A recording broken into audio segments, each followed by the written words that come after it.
या बातमीचे प्रायोजक आहे हॉटेल आयना, खास फॅमिली सोबत जेवणाची सोय। हॉटेल आयना, किडवाई चौक, सोलापूर।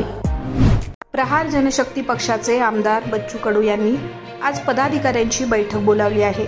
या बैठकीनंतर त्यांनी माध्यमांशी संवाद साधला आहे। येणाऱ्या लोकसभा आणि विधानसभा निवडणुकीच्या कशा पद्धतीने सामोरे जायचे, येथे धर्मजातीच्या मुद्द्यांपेक्षा शेतकऱ्यांचे प्रश्न महत्त्वाचे आहेत। टीव्ही चॅनलवर येण्यापेक्षा शेतकऱ्यांचे प्रश्न टीव्ही चॅनलवर यायला पाहिजेत। आपण महायुती सामील आहोत, मात्र साधा सरपंचला फंड दिला नाही। आम्हाला असं वाटतं की आम्हाला किमान विचारलं गेलं पाहिजे। आम्ही स्वाभिमानी आहोत, डुबले तरी चालेल। हम मर कट जाएंगे लेकिन लढ जाएंगे। आम्ही शमणारे नाहीत, आम्ही सागरातल्या लाटा आहोत। हे नितेश राणेंना माहीत पाहिजे आणि राणेंनी रक्त तपासायला पाहिजे। उगाच मिठाचा खडा टाकण्याचा प्रयत्न राणेंनी करू नये। आमचा फक्त अमरावती पुरता विरोध आहे। बच्चू कडू 20 वर्ष झाले अपक्ष लढत आहेत। हा नेता, तो नेता, हमारा नेता मुंबई दिल्ली में नहीं बैठा। मैं शिंदे साहेबांचा आजही आधार करतो। ते आमचे चांगले मित्र आहेत, त्यांचे आमचे ऋण आहेत। त्यांनी दिव्यांग मंत्रालय अपंगासाठी दिले ते आयुष्यभर आमच्यासाठी डोक्यात राहील।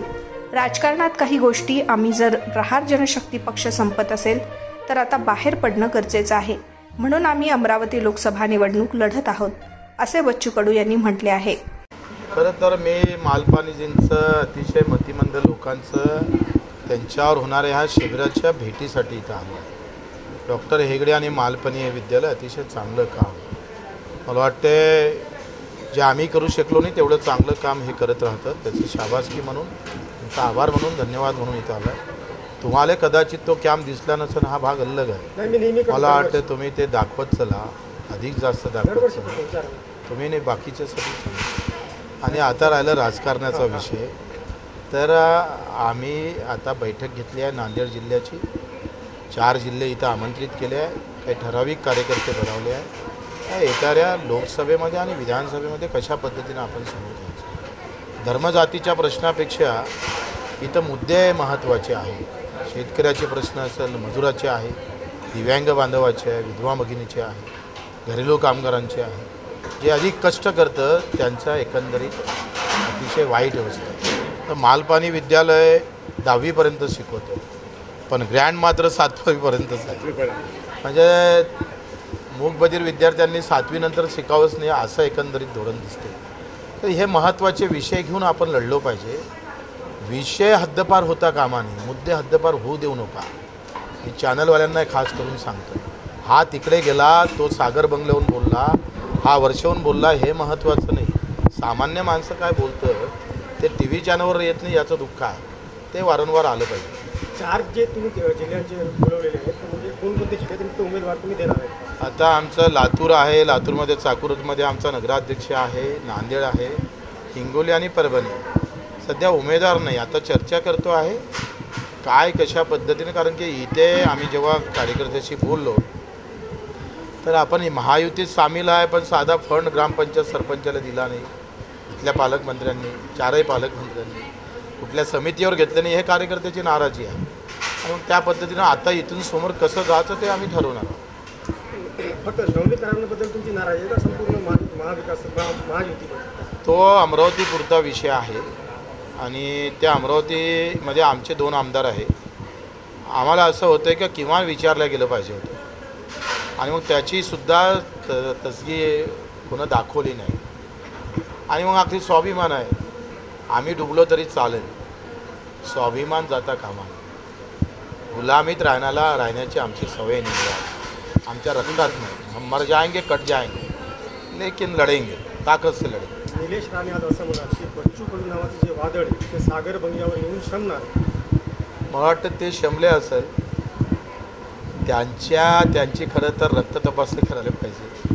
आम्ही शमणारे नाही आहे, आम्ही सागरातल्या लाटा आहे। ते राणेला माहीत नसेल करायचं आणि म्हणून राणेनं या बाबतीत वाच्यता करू नये। आणि तुम्हाला मानतोय, तुम्ही उगाच काही अधिक मिठाचा खडा टाकण्याचा प्रयत्न करू नये। आम्ही अमरावतीपुरतं लढतो आहे आणि मैत्रीपूर्ण लढतो आहे। तरी तुम्हाला वाटत असेल आम्हाला छळावं, तर आमची काही हरकत नाही। माहितीतून आपण बाहेर पडणार अशी चर्चा आहे, काय नेमकी? सध्या तर आमचा तसा कुठलाही विचार नाही। जर महायुतीतल्या लोकांना जर वाटलं तर आमची नाराजी काही नाही, नाही, यापूर्वी जर पाहिलं ना, विजय शिवतारे असतील किंवा अन्य ज्यांनी कोणी बंडखोरीचा विषय केला किंवा फडणवीसांनी जेव्हा सांगितलं तेव्हा बच्चू कडू 20 वर्ष अपक्ष लढते, ना झेंडा आहे ना नेता आहे. बाकीच्याची तुलना माझ्यासोबत करायची नाही. पहिले ऐका तुम्ही, आम्ही धर्मजातीच्या भरोश्यावर ताकदीवर निवडून आलो नाही. हमारा नेता और मुंबई दिल्ली में नहीं बैठा है, गाँव में बैठा है. सेपूट हलवा पुन्हा फोन करा म्हणून ते त्यावेळेस फक्त फोन केला म्हणून काय गेलो, फडणवीस साहेबांना सांगतोय मुद्दा म्हणून. मी शिंदे साहेबाचा आजही आदर करतो. ते आमचे चांगले मित्र आहे, त्यांचे ऋण आमच्यावर आहे, उपकार आमच्यावर आहे, ते विसरणार नाही. त्यांनी दिव्यांग मंत्रालय आमच्या अपंगासाठी दिव्यांगासाठी दिलं, हे आयुष्यभर आमच्या डोक्यात राहील. पण राजकारणात काही गोष्टी महत्त्वाच्या असतं. आमची प्रहारच संघटना जर अमरावतीत फुटत असेल तर आता आम्हाला बाहेर निघणं गरजेचं होतं आणि म्हणून आम्ही आमची अमरावतीची सीट आम्ही लढतो आहे, मैत्रीपूर्ण लढतो आहे. त्यांना जर वाटलं भाजपवाले शिंदे साहेबांना कुणाला का बच्चू कडूनं युतीचा धर्म पाळला नाही तर त्यांनी खुशाल कारवाई करण्यास मोकळे आहे. त्यांची इच्छा नसेल तर आम्ही युतीतून बाहेर जायला काही अडचण नाही. पण मला असं वाटतं का एकंदरीत आमची जी लढाई आहे ती अमरावतीपुरती आता मर्यादित आहे आणि ती जागा आम्ही लढणार आणि जिंकणार पण. शिंदे साहेब किंवा फडणवीसांनी तुम्हाला बोलवलं किंवा सांगितलं? ब्रह्मदेव माहीत आहे का तुम्हाला? ते जरी खाली आले तर बच्चू कडू एकदा ठरवतोय तर मग आम्ही कोणाला भीत नाही, घबरावत नाही. 350 गुन्हे दाखल अंगावर. किती आहे? 350. सगळे सामान्य लोकांसाठी आहे, दिव्यांगासाठी आहे, शेतकऱ्यांसाठी आहे. त्याच्यानं आमचं आयुष्य डुबलं तरी चालत, आम्ही दफन झालो तरी चालत, पण दिलेला शब्द मोडणार नाही. तुमची इतकी ही भूमिका आहे तर मग तुमच्यावर जर कारवाई माहिती तुम्हाला जर बाहेर पडा, कारवाई म्हणजे काय? आम्ही काही आंडूपांडू आहे का? आंडूपांडू वाटतं का तुम्हाला? आंडूपांडू वाटतं? आंडूपांडू वाटतं का? अरे आंडूपांडू वाटतं. सोलापूरच्या हॉटेल क्षेत्रात नावाजलेलं एकमेव नाव हॉटेल आईना. चिकन बिर्याणी, चिकन अंगारा, चिकन हंडी, आईना special chicken tandoori, chicken 65, chicken Hyderabadi यांसारखे चिकनचे भरपूर डिश उपलब्ध. एक बार खाओगे तो बार बार आओगे. फॅमिलीसाठी खास चिकन बिर्याणी पॅक मिळेल. पार्सलची सुविधा, खास फॅमिली सोबत बसून जेवणाची सोय फक्त हॉटेल आईना मध्ये. सोलापूर शहराच्या मध्यवर्ती ठिकाणी असलेलं प्रसिद्ध हॉटेल आईना टेस्टसाठी एकदा अवश्य भेट द्या. आमचा पत्ता किडवाई चौक सोलापूर. ऑर्डर व बुकिंगसाठी संपर्क मुस्ताक शेख 9975 46 67 20 आणि 7972 05 50 22.